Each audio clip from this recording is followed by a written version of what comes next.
In today's video, I'm going to teach you how to add or import a calendar to Outlook 365. We'll keep this simple and clear so you can follow along without pausing. To start, open your browser and sign into Outlook.com, also known as Outlook on the web. Once you're in, look for the calendar icon. It's typically on the left side of the screen. Click it to switch from your inbox to your calendar view. Now let's add your calendar. You have two main choices, depending on where your calendar is coming from. If you have a link to a calendar hosted online, choose Add Calendar, then select Subscribe from web. This option is perfect for calendars that live on the internet and update on their own, such as a work schedule, a sports team calendar, or a holiday calendar. Paste the calendar's URL into the field provided. In most cases, this link ends in .ics, and you usually get it from the calendar's provider or sharing settings. After pasting the URL, follow the prompts to give your calendar a name and, if available, a color to keep things organized.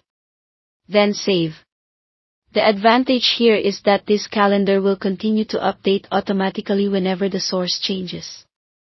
If you've been given a calendar file instead, such as an iCalendar.ics or vcalendar.vcs file, choose Add Calendar again, then select Upload from File. Click to browse and pick the file from your computer. You'll be prompted to choose where it should go and to confirm the details. When you save, Outlook imports all the events from that file into your calendar. This is a one-time import, so it won't update if the original file changes later. If you need ongoing updates, use the Subscribe from web option instead.